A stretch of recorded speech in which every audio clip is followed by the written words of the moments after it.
कळसूर येथील उद्योजक, मराठा महासंघाचे कार्यकर्ते आणि त्याचबरोबर शिवसेनेचे सुद्धा निष्ठावंत शिवसैनिक सुशांत दळवी यांची काल दुर्दैवाने हत्या झालेली आहे. आणि या संदर्भात पोलिसांची भूमिका संशयास्पद आहे असं संपूर्ण त्या कळसुरी वासिया ग्रामस्थांचं म्हणणं आहे. आणि काल आम्ही ग्रामस्थांसोबत पोलिसांना भेटलो आणि पोलिसांनी सकाळपर्यंत आम्हाला काहीतरी माहिती देतो जे लोकांना माहिती देतो म्हणून सांगितली. त्या तपासात अजूनही काही साशंकता निर्माण झालेली आहे की पोलिसांनी कर्मी काल आम्हाला माहिती मिळाली की पोलिसांच्याच काही लोकांनी पत्रकारांना दिली होती की या संदर्भात एका आरोपीला अटक केली आहे. परंतु आजही त्या आरोपीबद्दल अजूनही पोलीस स्पष्टपणे भूमिका सांगत नाही आहेत. आम्हाला असं कळलंय की शिकारीमुळे त्यांचा मृत्यू झाला असं पोलिसांचा प्राथमिक तपास आहे.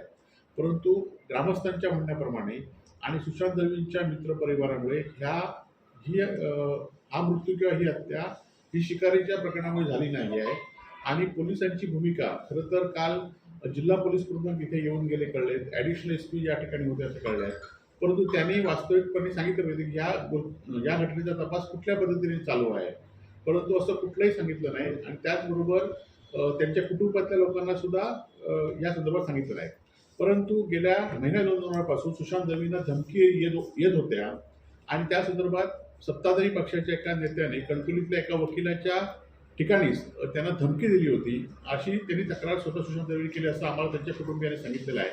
आणि या घटनेची सुद्धा चौकशी झाली पाहिजे की सत्ताधारीतले काही लोक असल्यामुळे पोलिसांवर दबाव आहे का आणि हा दबाव करून पोलिसांनी योग्य पद्धतीने त्याचा तपास केला पाहिजे अशी शिवसेना उद्धव बाळासाहेब ठाकरेंची भूमिका आहे. असा न तपास झाल्यास आम्ही निश्चितपणे पोलिसांवर ग्रामस्थांच्या ज्या आणि त्यांच्या कुटुंबियांच्या वतीने आम्ही पोलीस स्टेशनवर या ठिकाणी लवकरच जाणार आहोत. आणि या घटनेचा तपास योग्य पद्धतीने झाला पाहिजे. त्यामध्ये कुठलाही राजकीय दबाव किंवा कुठलाही दबाव असता कामा नये. बद्दल पूर्ण कणकवलीत नव्हे संपूर्ण जिल्ह्यात चर्चा आहे. अशा प्रकारची गोळी लागून गोळी मारून हत्या करणे, रात्रीच्या वेळी हत्या करणे आणि त्याला फरफटत नेऊन ठेवणे आणि त्यासाठी कोणतरी आरोपी त्याचा सहकारी कोणतरी पकडणे आणि आपण कोणते आरोपी पकडला असं दाखवण्याचा प्रयत्न पोलीस करत आहेत. वास्तविक पाहता जो पकडला आहे त्याचा उपचार स्वतः सुशांत दळवी करत होते आणि त्याचा उपचार होताना त्याची तेवढी ताकद नाही आहे की तेवढं तिथे खेचून नेण्या एवढी त्याची ताकद नाही अशी सर्वांची चर्चा आहे. पण तरी पण पोलिसांनी त्याला आरोपी केलेला आम्ही कोणत्या आरोपाला तपासामध्ये त्यांचा अडथळा आणत नाही. पण पोलिसांनी योग्य दिशेने त्याचा तपास करावा आणि त्याची माहिती लोकांपर्यंत पोचावी. जर या पोलिसांनी अशाच प्रकारचं जर गप्पाचुपीत काल SP आले, ॲडिशनल SP आले, पोलीस तिथे गेले. वास्तविक पाहता SP तिथे पत्रकारांना किंवा जनतेला माहिती देण्यासाठी बोलणं गरजेचं होतं. आज खरातबाबत सर्व SP उघड बोलत आहेत, सर्व सांगतायत. पण आपल्या ह्या जिल्ह्यातल्या ह्या घटनेबाबत कोणता राजकीय दबाव आहे का हा आता आमच्या मनामध्ये संशय निर्माण झालेला आहे. त्यामुळे वेगवेगळ्या पद्धतीने लोकांची चर्चा चालली आहे. कोण म्हणतात मायनिंग म्हणून झाली आहे, कोण म्हणतात त्या बिल्डिंग म्हणून झाली आहे, कोण म्हणतात आणि कुठून झालेली आहे. त्यामुळे ह्या सर्व याचा तपास पोलीस व्यवस्थित करत नाही असं आता आम्ही निष्कर्षावर आलेलो आहे. पोलीस काहीतरी लपवत आहेत आणि पोलीस काहीतरी जनतेला उघड करत नाही आहे. जर अशा प्रकारची ही केस जर पोलिसांनी दाबण्याचा प्रयत्न केला तर अशा प्रकारचे जिल्ह्यात अशाच प्रकारचे अनेक खून जिल्ह्यामध्ये पडतील अशी भीती आता आमच्यासारख्या सर्वसामान्य असलेल्या लोकांच्या मनामध्ये निर्माण झालेली आहे की त्यामुळे याचा तपास पोलिसांनी केला नाही. वैभव नाईकांनी सांगितल्याप्रमाणे इव्हन त्यांच्या कुटुंबियांची पण चर्चा तीच आहे. कुटुंबियांना पण भेटल्यानंतर हा जो आरोपी पकडला आहे तो योग्य आरोपी नाही अशा प्रकारचं कुटुंबियांचं म्हणणं आहे. पण पोलिसांनी काय निष्कर्ष लावला आणि काय केलं ते आपल्याला माहीत नाही. पण पोलिसांच्या तपासात आम्ही व्यत्यय आणत नाही.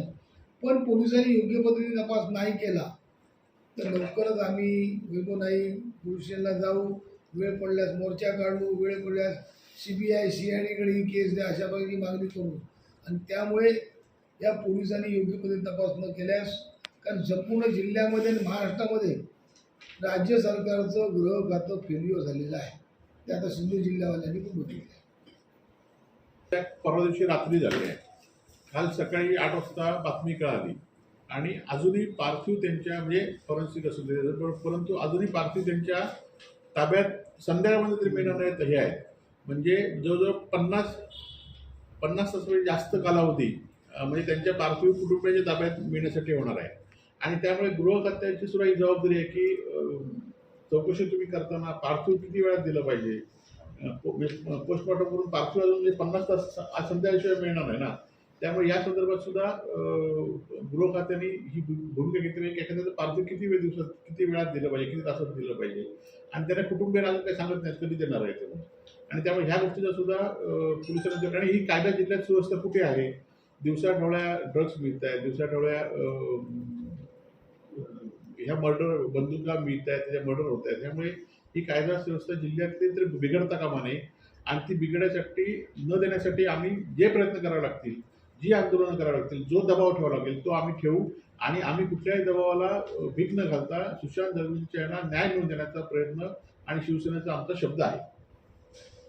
तर अनेक वर्ष या सिंधुदुर्ग जिल्ह्याच्या राजकारणामध्ये आहोत आणि आम्ही आमदार पण राहिलेलो आहोत. परंतु एखादा गुन्हा घडल्यानंतर पोलीस त्या विषयाचे गांभीर्य ओळखतात आणि पोलीस पत्रकारांना, त्यांच्या नातेवाईकांना किंवा आमच्यासारख्या राजकीय कार्यकर्त्यांना माहिती देतात. एक 12 तास 24 तासाने. परंतु कालच्या विषयात मात्र कोणतरी अधिकारी आहेत ते पोलिसांना पत्रकारांना माहिती देतात, दुसरा कोणतरी माहिती देतो. त्यामुळे ही माहिती खरी आहे खोटी आहे ह्याचा विश्वास कोण ठेवायचा आणि यामुळे खरे गुन्हेगार कुठेतरी सुटले जातील असा आमचा संशय आहे. म्हणून ही माहिती पोलिसांनी अधिकृतरित्या दिली पाहिजे. काल पोलीस स्टेशनला आपण तिथे तोडकर म्हणून कोण सरकारी वकील आहेत त्यांनी आमचे जे मराठा महासंघाचे कार्यकर्ते त्यांना सांगितलं की हा तपास झालेला आहे, आरोपीला पकडले आहेत आणि ही शिकारीमुळे ही हत्या झालेली आहे असं त्यांनी स्पष्टपणे सांगितलं. म्हणजे पोलीस तपास करतात ते वेगळे आणि सरकारी अधिकारी वकील कोण आहेत त्यांनी माहिती दिलेली वेगळी असं अधिकारी माहिती सांगता कामा नाही होती. परंतु त्यांनी सांगितलं त्यामुळे आणि साशंकता लोकांच्या मनामध्ये निर्माण झाली. लोकांनी आम्हाला सांगितलं की तुम्ही या संदर्भात प्रेस घ्या. म्हणून आम्ही ही प्रेस घेऊन लोकांच्या मनात साशंकता होऊ नये या गुन्हेगाराच्या पाठीशी आमचा दबाव कायम राहील.